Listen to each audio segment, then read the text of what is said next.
Welcome back to Preparing for the Unexpected. Today we are talking with Regina Phelps about the recent CrowdStrike outage. Regina, great first and second segment there. Now we want to talk about what's in people's business continuity plans. We do, and I think this is a great opportunity to utilize this moment to really ask the question, what do you do when you have nothing? Now, many of my clients have a very hard time imagining that they would ever be in a situation where they had nothing. But there are now many companies who've experienced this who actually were in that same situation.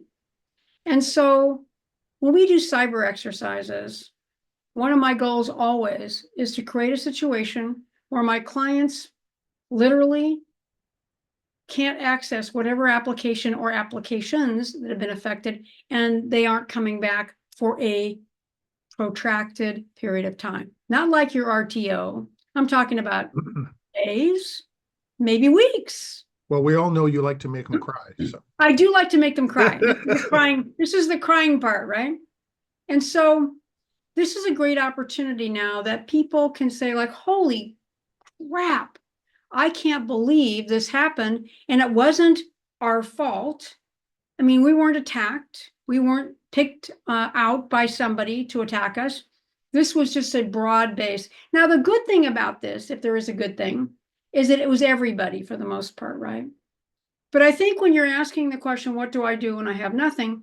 There should probably be a comma after that question, and it should say, if you're the only one, you can't go, oh, CrowdStrike. Yeah. No, it's just you. And that means that you have to be able to respond appropriately, ideally to salvage your reputation and brand. Yeah. And so when I ask the question, what do you do when you have nothing? I hope before I drop dead that every business continuity plan in the universe has this section. What do you do when you have nothing? Which means a sustained technology outage in every continuity plan. And in that section, there should be 3 questions. What do you do when you have nothing? And I really mean it. Yeah. You know, how do you, because you'll still, if you're, for example, call centers, you can imagine the call centers that were trying to manage some of these emergencies. There's nothing in those plans about what you do, but you're going to make it up. Yeah. Maybe you start establishing spreadsheets. Maybe, okay, then what kind of pieces of information do you need? How are you doing that? Whatever it is, you're going to figure stuff out because that's what we do when things fall apart. But gosh, wouldn't it be great that you'd already figured some of those things out and you have a section in your business continuity plan and there's something that you could deploy immediately? And maybe what you're doing is you're all of a sudden having those call centers that can't use their windows, but maybe there's some other system they're doing. Maybe they're doing it on paper. Oh my God, right? What are you doing? Oh, you're on mute, dear. Again, it keeps flicking on to mute for some reason. Oh, well, one of those days. Maybe I'm getting a bug, I don't know. But I came up through hospitality before I went into business continuity, which was a completely different jump. But no kidding. In our hospitality days, I worked in restaurants where our systems would go down. And we had no technology to ring in orders or anything like that, but we already knew our contingencies. For those of us of a certain age experience, age, why not say age? You remember that waitresses and waiters used to come up to your table with this big piece of paper and they'd write down your order on a formal page that had quantity and the item you were ordering. We still had stacks of those, so we would hand those out immediately to our servers. They were not allowed to use cursive or writing for those of younger generations who don't get taught how to do that anymore, but they had to print. Everything had to be printed. It would come to the kitchen. We would do what we normally do when we receive an order and call it out and do what we need to do. When it came time for payment, we used the old slips. I know we talked about this earlier before we started recording. We still called them ChargeX machines, and ChargeX used to be the old name of Visa, for those who don't know that. So you can tell how far back I'm going here. You are dating yourself. I just thought I I'd am, aren't I? tell you that, The Alex. credit cards, you may still have one that have raised numbers, and you used to put the card in, put some carbon paper over top, run this, I don't know what you call it, but piece of the machine across the card so it imprints onto the carbon paper, and Right. you've got the number of the card, and you get the person to sign that slip. So because the electronic part wasn't done, and that was all manual. So you could do all of that. Now, if the system goes down, credit cards don't have raised numbers. Right. So they don't make those slips anymore, the carbon slips. So the contingency does not work anymore because the ChargeX machine would never pick up any numbers. So Right. the contingencies are gone, And you and don't they have the don't forms. make and they don't make those old menu cards anymore that our service used to write on. So if something happened in a restaurant now, it's chaos, and that's just one restaurant. Right. I can't imagine what would happen in an office now who have absolutely nothing. Do you send people home? What do you do? Right. Right. Do they even make carbon paper anymore? Oh, I haven't seen it. They do. They do because Well, they must, right? I still have my company deposit book to submit checks when you get a check. Sometimes you still have to write it. There's carbon in there. Um, but that I use that once every 6 months. So everything's electronic. Right, right. So then that raises the question for all of our listeners to really take this CrowdStrike fiasco. And many of them probably had a period of time. I mean, we were lucky it happened on a Friday and then over the weekend. But what would they have done? Or maybe they're still impacted today. What would they have done if they don't have anything? What is in the continuity plan that says, okay, no systems, now what? I would say that this is the best thing we can use this situation for, is to ask that question. And I can guarantee a lot of plans out there would not be able to address this. I'm not surprised. And I mentioned this to you before we started recording. A lot of the plans that I'm seeing, they're so full of things to meet compliance that it's very short on action. And I remember not that long ago where you would go to conferences and you would hear speakers say, make your plans actionable, make them Right. actionable. If you don't have this, do that. If you don't have that, do this, those kind of things. And now we've gone the other way, and it's, oh, here's the scope of our plan. Here's how we documented our plan. Here's who we met to write this plan. All How these, helpful is that? yeah, all this, and I don't want to make anybody seem bad, audit and compliance type questions and information, which is fine, but it's not in the actual plan that should be used. And unfortunately, it's all been lumped together. So all the actions aren't in there. And as you said, if any organization has a situation where all your technology is gone, I doubt there's anything in the business continuity plan to address it. Right, right. The IT disaster recovery plan may start from scratch and say, here's how you rebuild a network or a mainframe, but I doubt the continuity plan does. Right. Well, I remember, and this is again sort of making it sound old, but I remember that they used to always have standard operating procedures. These are the most critical processes, work processes that we have, and this is how we go about doing them. And then if those were there, then you could then extrapolate out of that what you do when you don't have any technology, assuming there was technology built into those SOPs. Yeah. How would you do, like in a banking system, how would you do an auction manually? How would you keep track of things manually as far as customer call centers? How would you deal with bank tellers taking cash? Or, or would you just close and say, can't help you at all? And so that is something I think we could take this CrowdStrike issue that people are still dealing with and really say that's what should have been in your business continuity plan. When you crack it open and you don't have anything, This is the Yep. time to talk about that. I think so. I think it's good. You have to have some really, I think they would be painful conversations Yes. because some of these things that you mentioned, tellers taking cash. My mom used to be a teller in a bank, and she used to be the manager of a financial office in a casino where they Huh. took all the But money. they have a lot of cash. Yeah, a lot of cash. And she says now it's difficult for tellers anywhere, not just bank tellers, but even cashiers, to make the right change. Right. They Because don't the even machine teach people normally how to do tells them, that right? anymore. Right. And it's crazy. So you really have to look at uh, it's admitting that you don't know some of the simple things. We have nothing.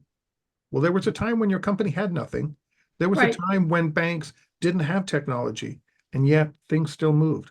Right. So Right. learn, how did we do that? How did we do that? It's very funny. I have a group of clients I'm working for right now that have a very long lineage of employees where people have been there 20, 30 years. I don't see that at all anymore. But in this, I'm actually doing a bunch of work right now in insurance companies. And in two of them in particular, people are 20, 25 years is not uncommon. And so when something happens and it isn't fixable technology wise for a period of time, all of those people go, not a problem. Got that, been there, done that. They know exactly what they're going to do. Yeah. But everybody else is going like, what? And so what I would say, if you're in an industry, if you're going to ask the question, what do I do when I have nothing? Then what you should do, if you have people who have been there for a while and they remember what it's like when there was nothing or mostly nothing, man, I'd start talking to those people straight away. How would we go about doing this? And they'll talk about, well, we used to do this or we used to do that. Great. Capture that, because those people are starting to retire at greater numbers, and pretty Mhm. soon they're not going to be there anymore. And this is a time to say, like, okay, we're going to build a project in the business continuity plan. What do I do when I have nothing? And we're going to pull together those people who remember before we had different applications and systems to do this. So I would beg people to think about that straight away. Those would be interesting meetings because Totally. you would be telling network and application people, no, go away. This actually has nothing to do with Has you. nothing to do with No you. technology in the room. Right. Right. And I think that would be so powerful for people. And so I hope that you and I can go on a little mission with this podcast where people will be thinking about that and doing something. Then the second two things, which aren't applicable in this particular case, but would be for a hack, would be, so well, the first one is, what do I do when I have nothing? The second one is, how do I deal with data loss? How that can happen in a cyber attack, as we all know, is what happens if indeed your backups were encrypted and there's a period of time where you don't have the data. Think about being an insurance company, a bank, a credit card, whatever, and you have transactions that you cannot account for. Yeah. Is there any way that you can actually try and solve for that? There So is. that one is super hard, by the way. I have a few. I worked for a company where we dealt almost exclusively with financial institutions. And we had it in our plan in IT and business that if something did go down, we would only be losing a couple of minutes, but files are going back nonstop, back and forth. So we already had a contact at each financial institution so that we could find out, what did you receive from us? When And did you you could piece it receive it? together then, right? And we could piece what was sent, what they received, and then identify, here's what was lost. And they would be able to recreate it again and resend. They actually had it in their plan to be able to do that. But That you've is a got to reach perfect out to your example. partners to That's do a it. perfect example. That's actually great because, and there are solutions like that, but you need to be thinking about it and you need to have those contacts and they need to be aware that you might call and blah, blah, blah, blah, blah, right? Yep. And it worked the other way too. That's If great. they had an issue, like we had an issue, we know you were sending files every minute. we've lost the last 5. Here's our last one. Can you resend the 5 that we don't have yet, or have not come through? And so we could do it both ways. That's great. That's great. There's one more I want to add besides data loss. And the third one is actually verifying data integrity.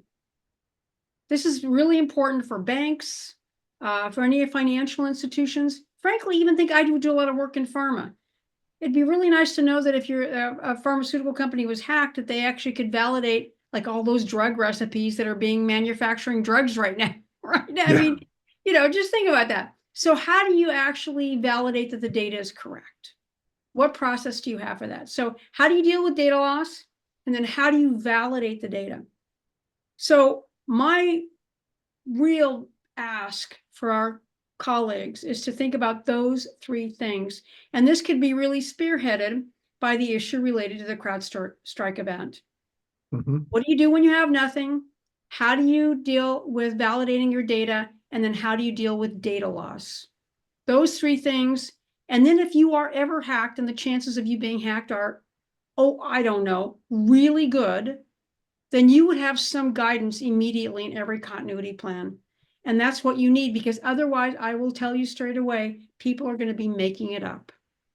Yeah. And it'd be so much better if they had some SOPs and they could build off of that, and they'd have something that was highly functional.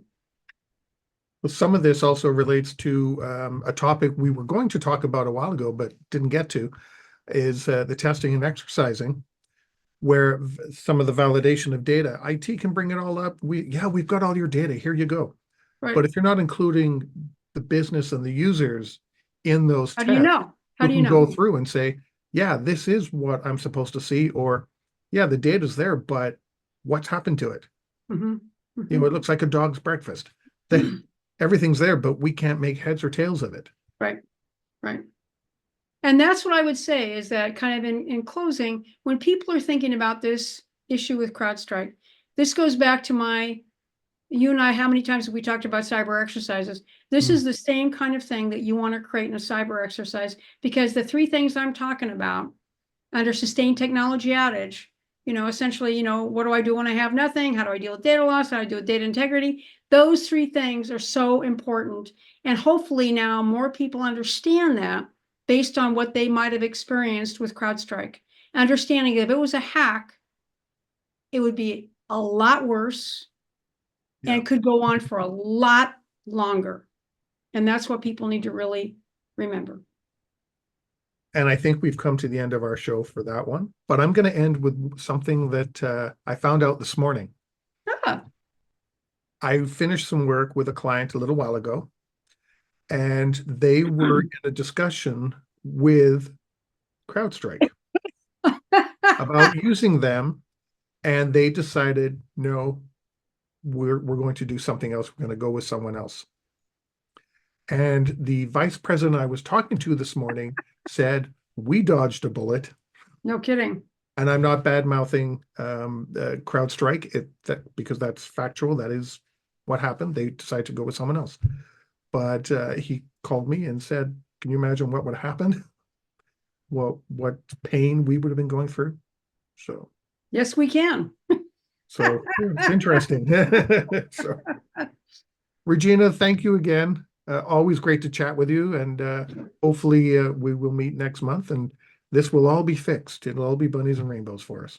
Oh, we're gonna have a bunnies and rainbows conversation sometime, aren't we? Eventually. It's been 3-4 years and not yet. So not yet, right? Okay, I'll work on it. Okay. Thanks very much, Regina. As and always. Everyone watching and listening, stay prepared, everybody. If you liked that video, thumbs up. If you didn't like that video, thumbs down. But leave me a message and let me know your thoughts. Of course, don't forget to subscribe. And in the meantime, stay prepared, everybody.